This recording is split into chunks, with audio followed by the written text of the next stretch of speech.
ACB అధికారులు ఆ విలాసవంతమైన విల్లా చుట్టుముట్టారు.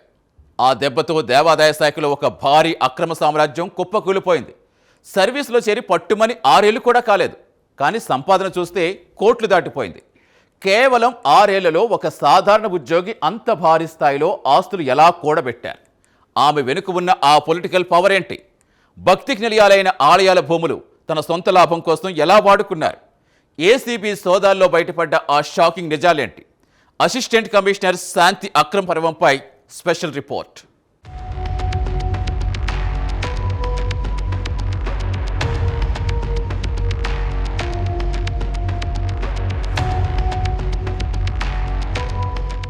తాడేపల్లిలోని ఆ విలాసవంతమైన మండువా ఇల్లు ప్రశాంతంగా ఉంది. కానీ సరిగ్గా అదే సమయంలో విజయవాడ ఏసీబీ రేంజ్ అధికారులు ఆ ఇంటిని చుట్టుముట్టారు.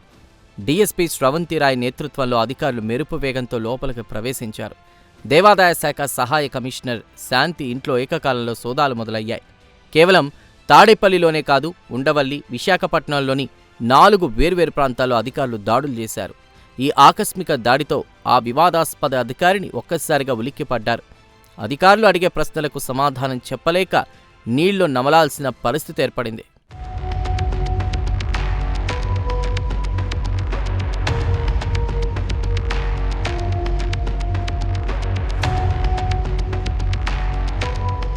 సోదాలు మొదలైన కొద్దిసేపటికే అధికారులకు దిమ్మ తిరిగే నిజాలు కనిపించాయి. బీరువాలు తెరుస్తుంటే సంపద రాసులు బయటపడ్డాయి. 700 గ్రాముల బంగారు ఆభరణాలు, దాదాపు 3 కేజీల వెండి వస్తువులు, 1,13,000 నగదు లభించాయి. ఇవి కేవలం ఇంట్లో ఉన్నవి మాత్రమే. వీటితో పాటు లక్షల విలువైన గృహోపకరణాలు, ఖరీదైన Volkswagen car, Vespa motorcycle ఉన్నట్లు కూడా ఏసీబీ గుర్తించింది. ఆమె ఇంట్లో ఉన్న యాపిల్ మ్యాక్బుక్, 3 ఖరీదైన మొబైల్ ఫోన్లను స్వాధీనం చేసుకున్నారు. సామాన్య ఉద్యోగి ఇంట్లో ఇన్ని లగ్జరీ వస్తువులా అని అధికారులు సైతం ఆశ్చర్యపోయారు.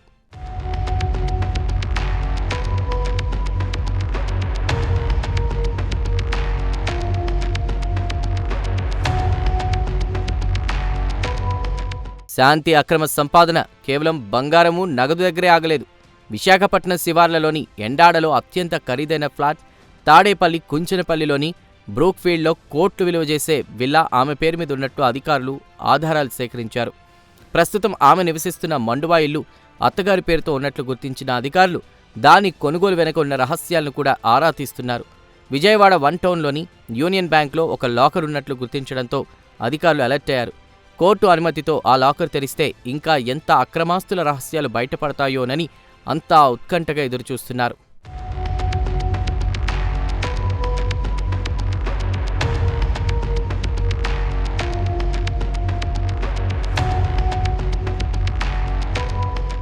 శాంతి కెరియర్ గ్రాఫ్ చూస్తే ఎవరికైనా మైండ్ బ్లాంక్ అవుతుంది. 2020లో ఆమె దేవాదాయ శాఖలో అసిస్టెంట్ కమిషనర్గా అడుగుపెట్టారు. ఇప్పటి వరకు ఆమె చేసిన సర్వీస్ కేవలం 6 ఏళ్లు మాత్రమే. అందులో కూడా 20 నెలల పాటు ఆమె సస్పెన్షన్లోనే ఉన్నారు. అంటే పనిచేసిన కొద్ది కాలంలోనే ఆమె కోట్ల సామ్రాజ్యాన్ని నిర్మించారు. ఒక ప్రభుత్వాధికారి ఇంత తక్కువ సమయంలో ఇలాంటి విలాసవంతమైన జీవితాన్ని ఎలా గడుపుతున్నారన్నదే ఇప్పుడు ఏసీబీ అధికారుల ప్రధాన విచారణ అంశం. ఆమెకు ఆదాయానికి మించి ఆస్తులున్నట్లు వచ్చిన ఫిర్యాదులపై పక్కా ఆధారాలతో ఏసీబీ రంగంలోకి దిగింది.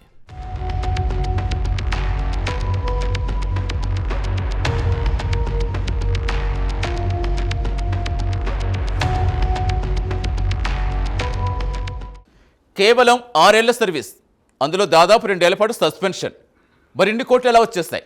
ఆ విల్లాలు, ఆ ఆభరణాలు, ఆ లగ్జరీ కార్లు, ఇవన్నీ ఒక సామాన్య ప్రభుత్వ ఉద్యోగికి సాధ్యమా? ఇక్కడే అసలు కథ మొదలవుతుంది. ఈ అక్రమాల పుట్ట తవ్వే కొద్దీ దిమ్మ తిరిగి నిజాలు బయటపడుతున్నాయి. శాంతికి ఇంతటి ధైర్యం ఇచ్చిందెవరు? ఆమె వెనుక ఉన్న ఆ అదృశ్య హస్తం ఎవరిది? దేవాదాయ శాఖలో ఆమె సాగించిన ఆ అరాచక పర్వం ఏ స్థాయికి చేరింది? ఆ సంచలన ఇన్వెస్టిగేటివ్ డీటెయిల్స్ ఇప్పుడు చూద్దాం.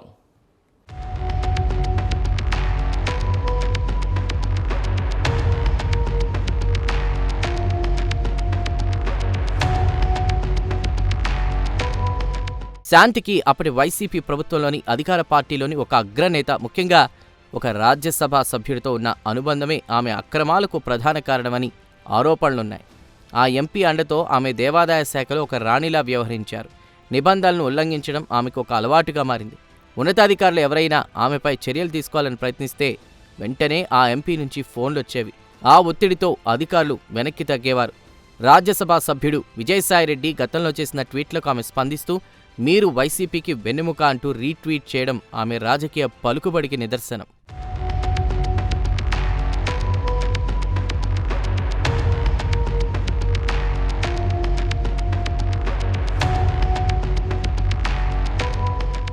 విశాఖపట్నం, అనకాపల్లి జిల్లాల్లో ఏసీగా ఉన్నప్పుడు శాంతి చేసినటువంటి అక్రమాలు అన్నీ ఇన్ని కావు. ఆలయాలకు చెందిన విలువైన భూములను, దుకాణాలను ఎలాంటి వేలంపాట్లు లేకుండానే తన సన్నిహితులకు లీజుకిచ్చేవారు. కోల్కతా చెన్నై హైవే పక్కన ఉన్న పరదేశం ఆలయానికి చెందిన కోట్ల విలువైన భూమిని ఒక వైసీపీ నేత ఐస్ క్రీం యూనిట్కు 11 ఏళ్లకు లీజుకి ఇవ్వడం వెనక ఆమె హస్తం ఉంది. తన మాట వినే ఒక దేవాదాయ ఇన్స్పెక్టర్ సాయంతో ఆలయ హుండీ సొమ్మును కూడా పక్కదారి పట్టించారనే బలమైన ఆరోపణలు ఆమెపై ఉన్నాయి. దేవుడి సొమ్మును రాజకీయ నేతలకు ఎలా పంచిపెట్టాలో ఆమె పక్కా ప్లాన్ వేశారు.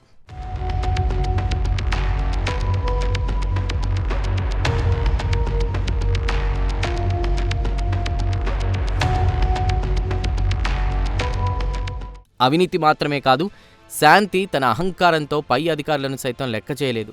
2021లో విశాఖలో ఉన్నప్పుడు పై అధికారి ఉప కమిషనర్ పుష్పవర్ధన్పై ఆమె ఏకంగా ఇసుక చల్లి అవమానించారు. ఆఫీసులోనే ఈ గొడవ జరగడంతో శాఖాపరమైనటువంటి విచారణ జరిగింది. ఆమె తప్పు ఉందని తేలిన రాజకీయ పలుకుబడితో ఆమె తన పదవిని కాపాడుకున్నారు. రివర్స్లో ఆ పై అధికారిని బదిలీ చేయించే స్థాయికి ఆమె వెళ్లారు. చివరకు ఆ అధికారి మానసిక వేదనతో తన ఉద్యోగానికి రాజీనామా చేసి వెళ్లిపోయారు. ఇది ఆమె అరాచక పాలనకు ఒక పరాకాష్ట.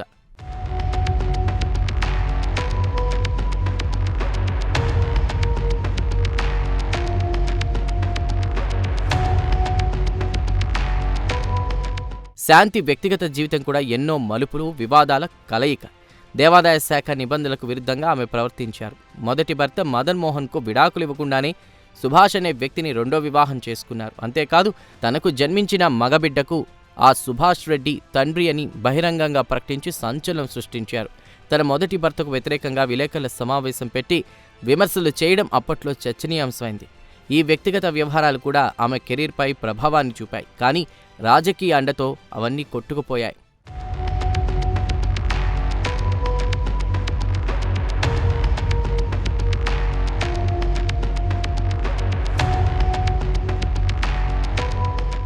గత ప్రభుత్వ హయాంలో అడ్డు అదుపు లేకుండా సాగిన శాంతి అక్రమాలకు కూటమి ప్రభుత్వం రాకతో బ్రేకులు పడ్డాయి. పాత ఫిర్యాదులపై ప్రభుత్వం సీరియస్గా విచారణ చేపట్టింది.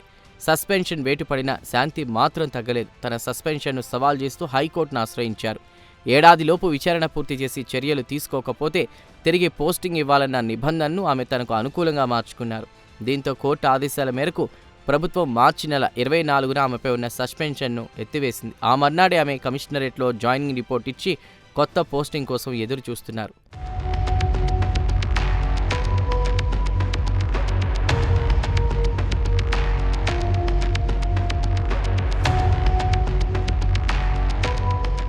సరిగ్గా ఇదే తరుణంలో పక్కా సమాచారంతో ఏసీబీ అధికారులు ఆమె ఇంటిపై మెరుపు దాడులు చేశారు. ఈ క్రమంలో ఏసీబీ అధికారులు పక్కా ఆధారాలతో దాడులు నిర్వహించారు. ఆమె ఇంట్లో దొరికిన కీలక దస్తావేజులు, అక్రమాస్తుల లెక్కలు ఆమెను చిక్కులో పడేశాయి.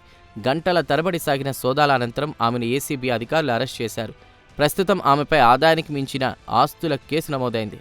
విజయవాడ జైలుకు ఆమెను తరలించడంతో ఒక భారీ అక్రమ పర్వం ముగిసిందని పోలీసులు భావిస్తున్నారు.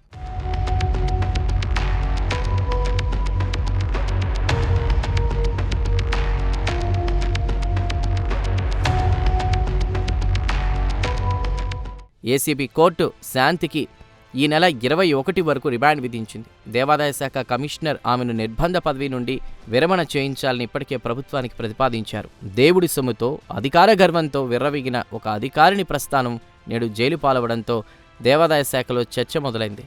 గతంలో ఆమెకు సహకరించిన రాజకీయ నేతల పేర్లు కూడా విచారణలో బయటకొస్తాయా, లేక శాంతి మాత్రమే బలిపశువు అవుతుందా అన్నది తేలాల్సింది. ఏది ఏమైనా చట్టం ముందు ఎవరు ఒకటి కాదని ఏసీబీ దాడులు మరోసారి నిరూపించాయి.